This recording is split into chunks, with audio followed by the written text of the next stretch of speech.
Welcome to Beyond the Shelves. I'm your host, Caitlin Gills. Today I'm joined by Alex North with Roanoke County's Park, Recreation, and Tourism, and Kelsey Frey, our Community Outreach Librarian. Welcome, you two. Thanks for having me. Yes, I'm excited to be here again. Yes, it's finally officially fall weather. It's feeling very cold, little rainy, but that's okay. The leaves are changing, they're falling. It's all great things. But we're going to jump ahead just a little bit. We're going to talk about the tree lighting and Illuminights and all those things. But don't worry, we are going to let the turkey have his day. And we'll talk about Halloween and how that went. And we'll talk about our fall programming. And then we'll get into the holiday spirit. So, Kelsey, you just went to Spooktacular Saturday a few weeks ago. How was that? It was fantastic. It was a huge crowd. I even saw Alex there with his family. We had so many people visiting the bookmobile and a lot of checkouts and a lot of library card signups. So it's really fun to see everyone in their costumes and also just having a good time. And the weather was like perfect. Oh, perfect. Yes. So I know one of my favorite times of year is seeing all the littles in their costumes. So what were some of the costumes that you guys saw out at the park? Yeah, so my son Lane, he went as Thomas the Tank Engine. Oh, fun. Yes. Cute. Yeah, he loves that outfit, and that's his favorite thing right now. So it's really cool to see him bopping around the mini golf putt-putt course that we had out there, and then some of the activity stations inside the visitor center. So there's a lot of different costumes. There's one, I don't know if you saw it, Kelsey, or not, but a kid who looked like an alien was like behind him. So he was like standing up with an alien around him, and then he had his like trick or treat bag in front of him. So it was I did. He was hard to miss. Yes. Nice. Yes, but he was really cool. I feel like superheroes had their day too. There were quite a few out there, including my son. He was a Ninja Turtle. Oh, yes. But there was so many cute ones, and it really was like all ages. So you saw the littles, and you saw older and teens too. So it was just like a full family event. And it was great because this is the first year we've done a costume parade. So at 2:00, kind of in the middle of the day, we were actually over across the street at Treetop Quest, about to head over to the brew pub. But you looked, and there were hundreds of kids lined up doing a costume parade. So it was really cool for everyone to kind of show off their Halloween costumes and enjoy the day. Yes. Yeah, for sure. My son was there at that time, and he hopped in. And at first, I thought I was going to have to walk like with him, but he was like, "No, Mom, I've got it." Oh, so cute. Like, the independence warms your heart, breaks your heart at the same time. That's so much fun. And then, of course, Trunk or Treat. That was always a blast and a hit at Northside, and the police department helps put that on along with other county departments. And I know who doesn't love just going around and getting candy and treats and goodies and meeting, your community heroes, community partners, and all of that. So, yeah, definitely a good time of year. And for sure, I know one cute costume that came out in an email that we got was a little boy dressed up as a Roanoke County trash truck. And it was so adorable. So that was cute. My kids landed on Godzilla and Dinosaur. Classic. If you don't know Coulter, Godzilla is his number one thing to talk about. So I can tell you lots about Godzilla. And do you think Godzilla would fit in the library, Mommy, or do you think it would stomp it? I said, well, unfortunately, he'd stomp it. So always fun. And then, we had all of our preschool parties. If you go on our social media, you can see some of the crafts we've done. Lots of ghosty themes throughout this holiday season. Lots of cute Holland's did pop art pumpkins. So lots of fun in that. And I mean, it's still fall, so there's still a handful more of cozy fallish crafts and activities happening at the library. So do be sure to check out our website and sign up for those. Yeah, and it's great because with Parks and Rec, we're kind of winding down fall and actually looking into winter. Our Winter Rec Life brochure comes out on Monday, November 10th. So we have some kind of, I guess, crossover season between fall and winter where we're going to have some Thanksgiving-themed and fall-themed stuff going on in November as we look forward to some programs in December that are more holiday-themed and maybe Christmas-themed. So, it's one of those things for fall. I think we just blinked and it's almost over. Oh my gosh, I know. Yeah, I'm not really sure October is my favorite month and I don't really know where that one went. And here we are in November. And then it's going to be the holidays and Christmas. We'll be here before we know it. So let's talk tree lighting. So this year it is on December 1st. So that's that Monday right after Thanksgiving. So if you go out of town and you come back in and you don't feel like, being at your house still, you can come on down to the South County Library from 6:30 to 8:30.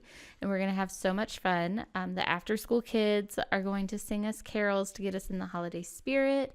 And then you'll hear from county administration, the library director, and who comes next, you guys? Santa. There we go.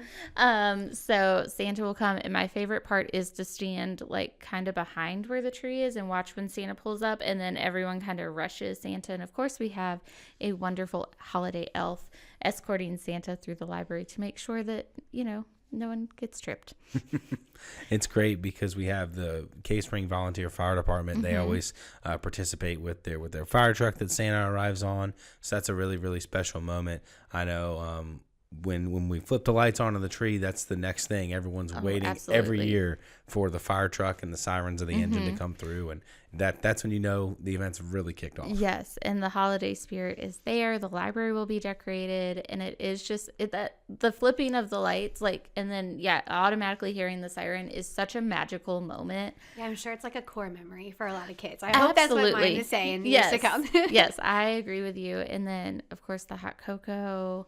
And this year we're going to have a magician that's roving through the library. So that'll be really fun. The kids always love that. And we've got some really cool crafts lined up for kids and adults. I think are even going to make these cool clothespin snowflakes. So those are going to be fun and just great, memories to have, things you can hang up on your tree or put up on your fridge. So I just can't wait. Yes, and weather pending, I will be outside with a bookmobile, and we're going to have some sensory fun happening there. So be sure to don't just go inside, come back out afterwards too. Yep. I have a lot of fun things going on. Yes, I know it'll be great. And you have your friend that'll sit in our front seat, our little Frosty. Yes, so don't be back. Yep. You can take a little selfie with Frosty, and then we'll have our roving Christmas tree walking throughout the library as well. So a ton of photo ops. You've got the tree, the magician, Santa, of course, and then our roving tree, the real tree, any of the trees inside the library. You name it. There's lots of photo options. And I do believe that our teen volunteer group is putting together a photo backdrop booth with props and things. That'll be cool. So after you see Santa, you can swing back by the teen center and take a family photo if you need to get your Christmas cards done. So perfect. That's a great idea. Right? Yes.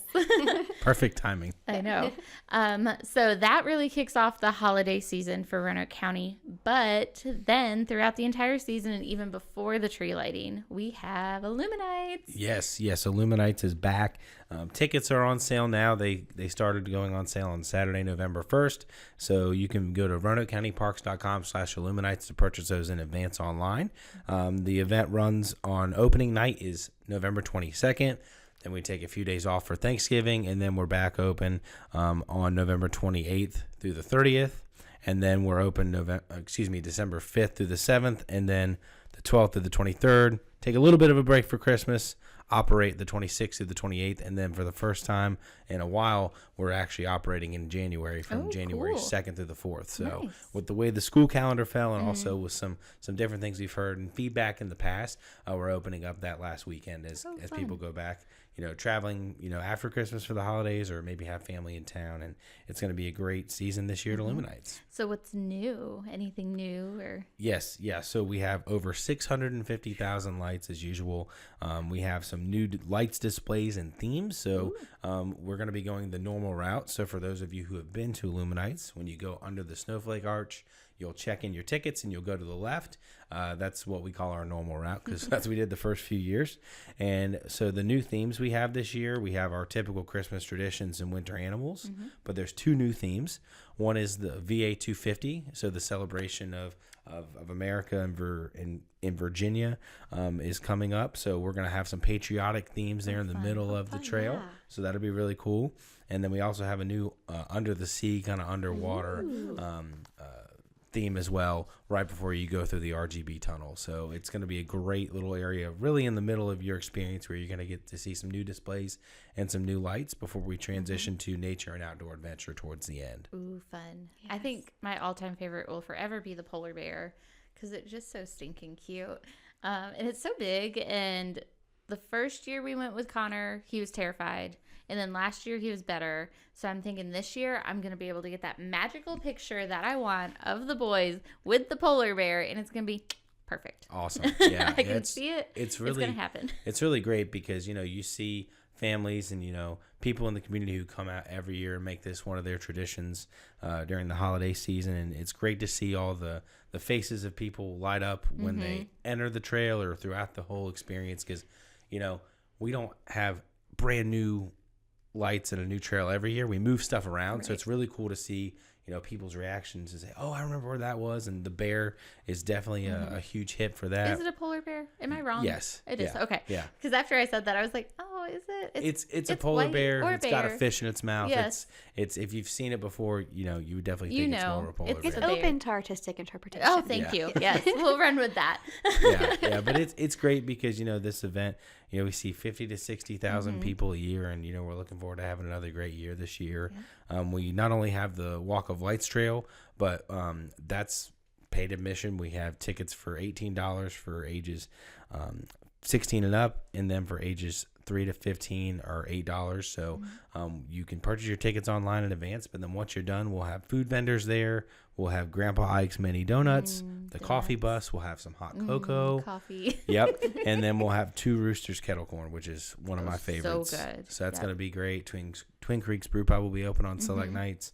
And then we'll also have marshmallow roasting. And then if you want to get some holiday shopping done, we'll have the artisan market at the visitor center. And let me tell you, for those of you that haven't been there, there's something really cool that you can buy that makes a great stocking stuffer for your Lego loving kid, adult, whoever. And it is kind of McAfee's knob, like think of the logo. So it's so cool, so unique to Roanoke County. And you can only find it at Explore Park's visitor center. Yes. Yep. We started selling those this fall. They've gone pretty well, and people have really received them.